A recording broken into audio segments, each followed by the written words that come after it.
नमस्कार, news pulse में आप सबों का स्वागत है और मैं हूं संतोष सिंह। और हम बात कर रहे हैं उपेंद्र कुशवाहा को लेकर जो सियासत चल रही है बिहार में, वो पल पल किस तरीके से बदल रहा है। ट्वीट पर ट्वीट हो रहा था। आज सीएम ने कहा कि ट्वीट क्यों कर रहे हो, आप मुझसे मिलो तो सही। और किस तरीके से उपेंद्र कुशवाहा को लेकर सीएम सॉफ्ट है, जरा उसको देखिए। ठीक यही सवाल पत्रकारों ने ललन सिंह से भी किया। ललन सिंह भी चुप है। जरा सुन लीजिए दोनों क्या कह रहे हैं उपेंद्र कुशवाहा को लेकर, फिर हम आगे बढ़ेंगे। इसको करिए, कोई मतलब नहीं है। उन्हीं से पूछिए कि आप 3 बार के बाद फिर लौट करके पार्टी में आए, सब आपको इज्जत दिया, सब कुछ किया है, क्या है नहीं करना, वो बात न करेंगे जी। भला मीडिया के सामने और कहीं कोई मैंने इसको मैंने ट्वीट करके कोई बात करता, ये सब नहीं किया जाता। कोई भी पार्टी देखिए, पार्टी के अंदर जो बात होता है लोग आपस में ना बात करते हैं, कहीं ट्वीट करके कोई बात करता है समझते हैं। आज तक कहीं सुने हैं कोई भी पार्टी में जो रहते हैं वो ट्वीट करके कुछ बोलते हैं? आप समझ लीजिए, सब नहीं होता है। जाने का मन बना लिए लगा। तो क्या मन है वो जाने। आए वो हम लोग स्वागत किए, रहे बहुत अच्छा, नहीं रहे कहीं और जाए, अपनी इच्छा। इन सब चीजों पर हमारा कोई प्रतिक्रिया नहीं। एकदम पुख्ता है महागठबंधन, कहीं कोई परेशानी नहीं है, कोई दिक्कत नहीं है। ये आप लोगों का मनगढ़ंत कहानी। छोड़िए नहीं, सब आप अपना कहानी बनाते रहिए, कोई किसी को साइड नहीं करता है। जिनको कहीं जाने का, आरसीपी सिंह को कौन साइड किया था? आरसीपी सिंह तो भाजपा से मिल गए थे, तो बीजेपी से मिल गए थे, पार्टी में थे जेडीयू में, तो खुद ही छोड़ के चले गए। साइड कौन किया उनको? बयान दे रहे सर, क्या मायने निकाले जा सकते हैं? एनडीए फिर गठन होगा सर बिहार में। तो आपने देखा कि उपेंद्र कुशवाहा को लेकर कल तक सीएम जिस तलखी से बात कर रहे थे, जाना है चले जाइए, क्यों किसने कौन रोका है, आप तो आते रहे हैं जाते रहे हैं, लेकिन आज उनके आवाज़ में थोड़ा सॉफ्टनेस है। ललन सिंह के आवाज़ में और भी सॉफ्टनेस है। वजह क्या है? उस वजह को अगर समझना है तो ज़रा सुनिए। प्रदेश अध्यक्ष उमेश कुशवाहा क्या कह रहे हैं, और जो जदयू के सांसद हैं संतोष कुशवाहा, उनको भी दिल्ली से बुलाहट हो गई है।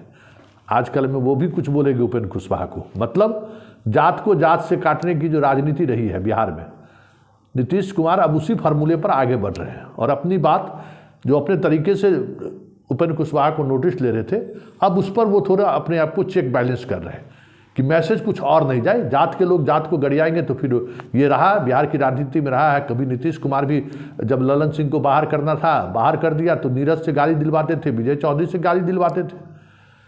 फिर दिग्विजय सिंह के दौर में, प्रभुनाथ सिंह के दौर में आए तो राजपूत नेताओं से गाली दिलवाते थे उनको। तो ये एक रही है जो जात का राजनीति है। राजनीति में इस तरह की चीज़ें चलती रहती है। लेकिन उमेश कुशवाहा से वैसे भी बहुत 36 का आंकड़ा था, और उमेश कुशवाहा तो आरसीपी के आदमी थे। लग ये रहा था कि उपेंद्र कुशवाहा के आने के बाद इनकी छुट्टी हो जाएगी, लेकिन ये बने रहे, जबकि सबसे प्यारे और दुलारे आरसीपी के हैं। किसी भी समय ये कब पासा पलट देंगे कहना मुश्किल है, लेकिन अभी इस वक्त ललन सिंह और नीतीश कुमार के खासम खास बने हुए हैं। तो जरा सुनिए उपेंद्र कुशवाहा पर किस अंदाज में इन्होंने हमला बोला है। आप जानते ही हैं कि कल तक के जो आदमी लगातार बात कर रहे थे संगठन को मजबूत करने का, और आज हिस्सेदारी मांग रहे हैं, उनको तो शर्म आनी चाहिए कि जिसको उपेंद्र सिंह से माननीय मुख्यमंत्री ने उपेंद्र कुशवाहा बनाया, विरोधी दल नेता बनाया, राज्यसभा में भेजा, और जब बेरोजगार हो गए, आटा चावल बेच रहे थे, तो फिर लाके उनको जो है उन्होंने फिर विधान सभा में भेजा, विधान परिषद में भेजा, और वो बात करते हैं। हमें तो मैंने ताज्जुब लगता है ऐसे लोगों का। और आप जब उनके हम कुछ ट्वीट देख रहे थे, कुछ उनके जो साथी रहने वाले लोग हैं जो कह रहे थे कि सदस्यता अभियान पर, आप जान लीजिए यहाँ रिकॉर्ड है, समझे, यहाँ 50,000 जो सदस्यता फॉर्म ले गए वो भी जमा नहीं किए, तो सदस्यता अभियान क्या? सदस्यता अभियान पार्टी जो है अपने बलबूते पर, पार्टी के जो समर्पित कार्यकर्ता हैं उनके बलबूते पर 75 लाख सदस्य बने हैं, संगठन मजबूत हुआ है। कोई आए कोई जाए कोई प्रभाव नहीं। तो आपने सुना, चीज़ों को आप समझ भी गए होंगे कि बिहार की राजनीति को किस दिशा में ले जाने की कोशिश हो रही है और उपेंद्र कुशवाहा को कैसे सेटल किया जाए, उसके लिए किस तरीके से कुशवाहा को ही आगे लाया जा रहा है। ये रणनीति है और इस रणनीति को समझने की जरूरत है। लेकिन इतना तय है कि उपेंद्र कुशवाहा, उमेश कुशवाहा और संतोष कुशवाहा जैसे कमजोर नेता के सहारे इतने आसानी से सेटल नहीं हो सकते हैं और आने वाले समय में ये तल्खी और बढ़ेगी और उस तल्खी की वजह से जदयू के अंदर की जो राजनीति है, क्योंकि देखिए उमेश कुशवाहा हो चाहे ललन सिंह हो, जदयू के रोजाना सीनियर नेता से लेकर जिला के जो नेता हैं उनसे हमारी बातचीत होती रहती है।